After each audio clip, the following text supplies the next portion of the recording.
Good evening to you. I'm Ari Melbourne. Our live debate coverage continues right now, 12:30 a.m. on the East Coast, 9:30 p.m. out west. And our special panel of experts joins us shortly, plus some new debate moments, insider reaction, and moments already going viral. That's in our next 90 minutes of live coverage of this final debate, which caps a bruising and unusual election, to be sure. Some new rules and firm leadership tonight by our own colleague, Kristen Welker, as Donald Trump clearly tried to recalibrate from a widely panned first debate. And Joe Biden found several openings to land punches, hammering the president for ducking responsibility for COVID deaths in America.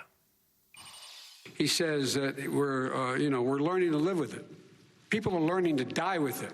You folks home will have an empty chair at the kitchen table this morning. That man or wife going to bed tonight and reaching over to try to touch their, out of habit, where their wife or husband was, is gone. Learning to live with it. Come on. We're dying with it because he has never said, you said it's dangerous. When's the last time? Is it really dangerous still? Are we dangerous? You tell the people it's dangerous now? What should they do about the danger? And you say, I take no responsibility. Trump hitting back by arguing that Joe Biden's part of a set of old problems in Washington, while Biden, for his part, seized on any reference to those Obama years to savage Donald Trump's character, and how that is in so many ways a central question in this race. I ran because of you. I ran because of Barack Obama, because you did a poor job. If I thought you did a good job, I would have never run. I would have never run. I ran because of you. I'm looking at you now. You're a politician. I ran because of you. All right, Vice President Biden, your response to that, and then I do have some questions for both of you. Well, I tell you what, I hope he does look at me, because what's happening here is, you know who I am. You know who he is. You know his character. You know my character. You know our reputations for honor and telling the truth. I am anxious to have this race. I am anxious to see this take place. The character of the country is on the ballot.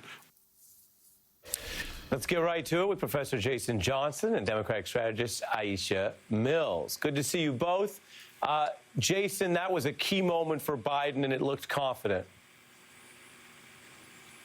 Yeah, Ari, Biden delivered a surprising number of concise, powerful comments tonight when he said, look, there's me, there's Donald Trump, there's character. When he talked about COVID and he said, look, the American people didn't panic about COVID. Donald Trump did. Line after line after line. This was probably the most concise and coherent I've ever heard Joe Biden in any debate, certainly these presidential debates, even some of the debates he had during the primary. And it's interesting because this is the most restrained version of Donald Trump I think any of us have probably seen in 2 years, but it was too little too late, because he faced the best of Joe Biden, and the best of Joe Biden is still 10,000 times better than Donald Trump, who manages to constrain himself and just be obnoxious as opposed to out of control. Aisha, Jason speaks to something that I think was clear tonight, which was Donald Trump needed to get away from the way he seemed at the first debate. And someone who is famously stubborn ran away from the style, at least, the tactical approach of the first debate. Joe Biden was similar to his first debate performance, but if anything, a little tighter, a little more concise. Yeah, what's interesting about Trump, though, is that it doesn't matter how slow he talks, how he's able to control whether or not his neck turns red and his face turns red, how he scowls or how he doesn't. The man still just can't articulate himself. And I think that because he had a slower cadence tonight, it was extremely clear that he lacked depth in policy analysis. He still resorted, albeit a little more calmly, to character assassination, trying to dog Biden's family, even throwing up Benghazi, which felt like he forgot who he was debating and he thought he was talking to Hillary Clinton. He still is going at him in a way that is trying to make him look like a crook and look incompetent, as opposed to talking about his ideas and what he's actually going to do. And when he talks slower, we all realize that he's got, like, you know, the language of a fifth grader, and he says things like big and huge and bestest and greatest, and it's not my fault. And you still don't walk away from the conversation of the debate knowing anything more about what he can or will or won't do. And I'm trying to be really generous here by assuming that the American public is hip to it at this point. And while we may not have scowled so much at his behavior, we still know that his brains aren't really where they need to be the President of the United States. Yeah, and the fact that the debate, to Aisha's point, was more audible means that people are going to really hear it. I mean, they may not be as turned off by certain stylistic points, but it's 90 minutes. There were 70 million plus viewers live last time, plus the internet. People are watching, Jason. And I want to play a key exchange that was on turf that Donald Trump didn't like. There was a lot on COVID. That's bad for him for all the obvious reasons. And then there was also a lot on race and racism, which was one of the key topics of the debate, and some important substance on the criminal justice, but also just some of Trump flailing. Take a look. I am the least racist person. I can't even see the audience because it's so dark, but I don't care who's in the audience. I'm the least racist person in this room. Okay, Vice President Biden, let me ask you very quickly, and then I have a follow-up question for you. Abraham Lincoln here is one of the most racist presidents we've had in modern history. He pours fuel on every single racist fire. Every single one. Started off his campaign coming down the escalator saying he's going to get rid of those Mexican rapists. He's banned Muslims because they're Muslims. He has moved around and made everything worse across the board. He says about the poor boys, last time we were on stage here, he said, I told them to stand down and stand ready. Come on. This guy has a dog whistle about as big as a foghorn.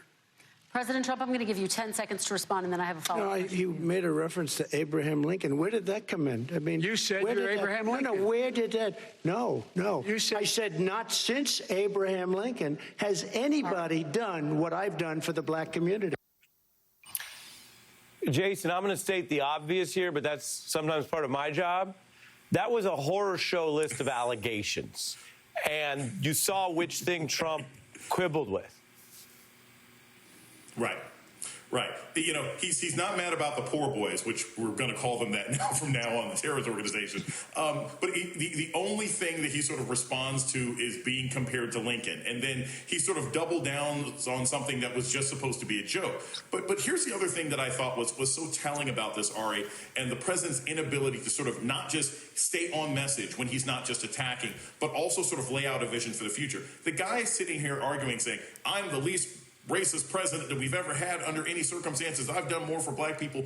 Literally 10 minutes earlier in the same debate, he said that only low IQ Mexicans come back for asylum hearings. I mean, he literally said, only the low IQ people come back for these asylum hearings at the border. He said that India and Russia and other countries are filthy. He basically expanded his S-hole country sort of Fodor's map, right? So it's amazing to me that even while Trump attempted to be on his best behavior, he consistently contradicted himself. Neither one of these candidates is particularly adroit when it comes to addressing issues of race. But at least Joe Biden has figured out at this point to say, hey, look, I screwed up with the crime bill. I should do better. We're talking about drug courts. We're talking about the 38,000 people that we took out of federal prison. While Donald Trump is comparing himself to Abraham Lincoln and calling Mexicans rapists. And Jason, when you mentioned being on best behavior, makes me think of worst behavior. Hold up, hold my phone. They never loved us. And it may be they never loved Donald Trump. He didn't get more votes. He didn't get more votes last time.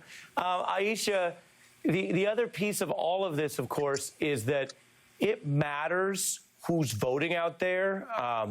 This is not a traditional year. Everybody knows that. But typically in the third debate, we think of it as before most of the voting. We're getting tens of millions of people voting, and we know from our early numbers, African-American turnout is up.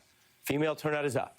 Female turnout in some areas of the country where we're told there are women voters and moms and people who say, look, they don't like the racism.